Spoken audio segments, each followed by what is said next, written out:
So on body types, we have the ectomorph. The ectomorphs are labeled as hard gainers.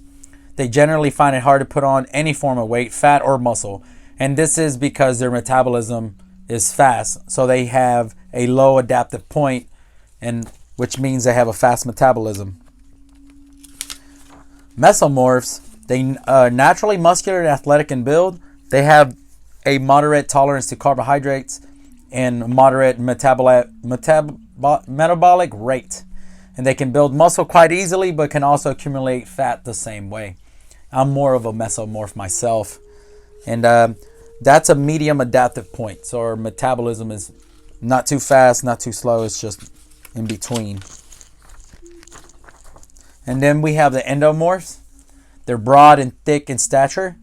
Endomorphs have a low tolerance to carbohydrates and a slow metabolic rate. They're easier to gain stored weight. They have a high adaptive point.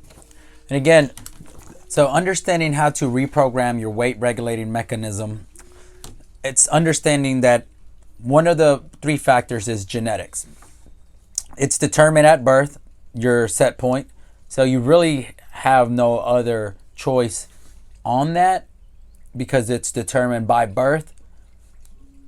And it determines your body type, and you can set realistic goals by understanding where you are at genetically. And this is a true story. I used to think that I could be as big as Arnold Schwarzenegger, but I'm only 5'5", 5'6", and I'm a mesomorph in between ectomorph and mesomorph.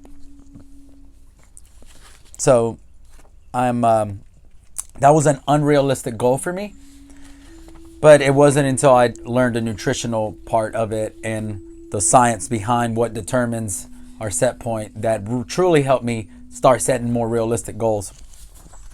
The other factor is gender. Gender controls your muscle mass and ability to burn energy. Males overall have faster metabolisms due to the higher muscle mass and more of the hormone testosterone. And here's a fat burning tip. Fat burns primarily in muscle. So the more muscle you have, the more fat you can burn. Also, the more nutrition you're going to intake to sustain your muscles, if that is one of your goals. The third factor is choice and habits, your lifestyle. So depending on your daily choices with nutrition and exercise, that's going to determine whether your adaptive point raises, lowers, or stays the same. So you want to ultimately have workouts and nutritions that help you break through the plateaus you are, because you will hit them. But the more you start eating right and incorporating the right exercises and making the right choice in your lifestyle, you'll be able to understand how easy it is to transition and break through plateaus, because you can already tell when you're going to hit them. That's just what happens when you start listening to your body. So that's one of the reasons why, or 3 of the reasons that understanding your adaptive point or your weight regulating mechanism is important.